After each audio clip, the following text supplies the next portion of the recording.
Welcome back to our channel. അപ്പോൾ നമ്മുടെ ഇന്നത്തെ വീഡിയോ എന്ന് പറയുന്നത് ഒരു ജേർണലിംഗ് ആണ്. അപ്പോൾ നമ്മൾ ജേർണലിംഗ് ചെയ്യുന്ന ഒരു പിങ്ക് ടീമിലാണ്.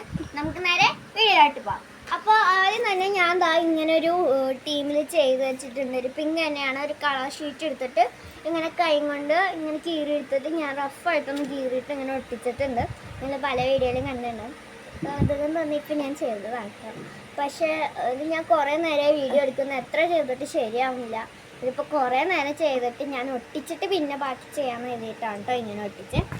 ഇനി നമുക്ക് ഇവിടെ വേറെ എന്തെങ്കിലുമൊക്കെ ചെയ്യാം. അപ്പോൾ ഞാൻ എഴുതിയിരിക്കുന്നത് ഇതുണ്ട്.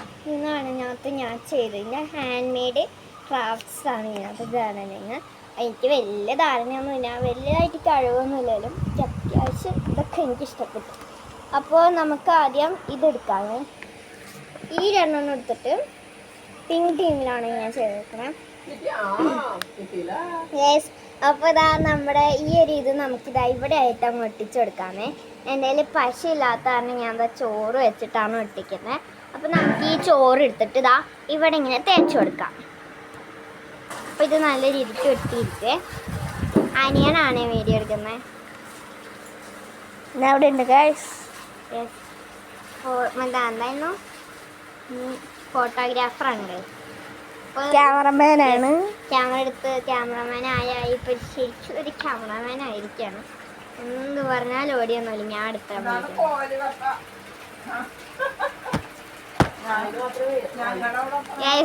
അച്ഛാമ്മയൊക്കെ ഞങ്ങൾ ഇവിടെ വീഡിയോ എടുക്കുമ്പോൾ എന്തൊക്കെയോ നിന്ന് പറയുന്നുണ്ട്. എന്തോ കപ്പ അരച്ചോണ്ടോന്നൊക്കെ.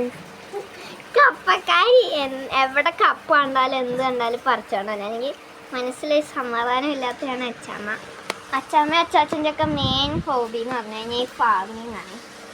നമ്മളൊരു കൃഷിത്തോട്ടം തന്നെയാണ് ഉണ്ടാക്കി വെച്ചത്. അവിടെ എന്തോ കൂർക്കയുണ്ട്, കപ്പയുണ്ട്, വെണ്ടയ്ക്കുണ്ട്, തക്കാളി ഉണ്ട്, എല്ലാം ഉണ്ട്.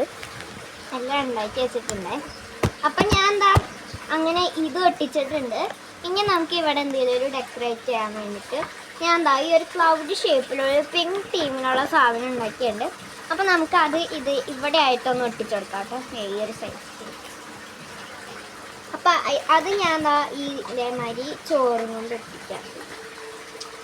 ഈ ചോറിന് ഇപ്പം നിങ്ങളൊക്കെ കഴിയുമ്പോൾ ഈ ചോറ് ഒട്ടിച്ച് ഉണങ്ങി കഴിയുമ്പോൾ ഇത് ഉറുമ്പൊക്കെ വരില്ലേ? പക്ഷെ ഉറുമ്പ് വരില്ല ഗൈസ്, കാരണം ഉണങ്ങി കഴിയുമ്പോൾ അങ്ങനെ വലിയ ഇതൊന്നും ഉണ്ടാവില്ല. അതുകൊണ്ട് വലിയ സീനൊന്നുമില്ല. അപ്പം ഞാൻ ഇതുകൂടെ ഒട്ടിച്ചിട്ടുണ്ട്. ഇനി നമുക്ക് എന്താ ചെയ്യാം, ഇവിടെ ഒരു പേര് എഴുതാം. ഒരു ബോട്ടിൽ ഇത് വെച്ചിട്ട് ഒരു പേര് എഴുതാം. നമ്മുടെ സ്കൂൾ എഴുതാ, സ്റ്റാൻഡേർഡ് എഴുതാ, ഡിവിഷൻ എഴുതാ. നമുക്ക് എന്താ ചെയ്യാം, നമുക്കൊരു കോഡ് എന്തെങ്കിലുമൊക്കെ എഴുതാം. നമുക്കൊരു വിലപ്പെട്ട കാര്യങ്ങൾ നമ്മൾ എഴുതാം. അപ്പം ഞാൻ എന്താ ചെയ്യാൻ പോകാനും, എൻ്റെ ഈ ഒരു ബുക്ക് വിൻറ്റേജിൻ്റെ ഒക്കെ പോലത്തെയാണ്. അപ്പം ഞാൻ എന്ത് എഴുതി, ഇവിടെ കുറേ ഇതൊക്കെ എഴുതിയുണ്ട്. അപ്പം ഞാൻ ഇതിനകത്ത് ഏതെങ്കിലും ഒരു പാരഗ്രാഫ് എഴുതാമെന്ന് എഴുതി. അപ്പം ഞാൻ അതങ്ങ് എഴുതാൻ പോവാണ്. നമ്മളൊരു ഒരു രീതിയിലുള്ള ഹാൻഡ് റൈറ്റിങ് പോലെ ചെയ്യാമെന്ന് എഴുതിയിട്ടോ.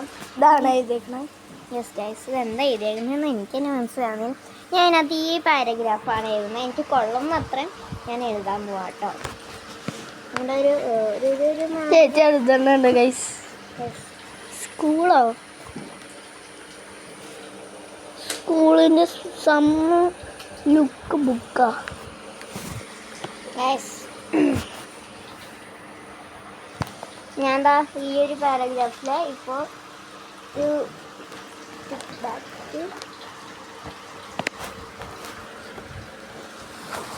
ഇത് കാണുന്നത് വലിയ ഈസി ആയിരിക്കും, പക്ഷെ ചില നേരത്ത് ഭയങ്കര ഒരു ഇതായിരിക്കും ഗൈസ്.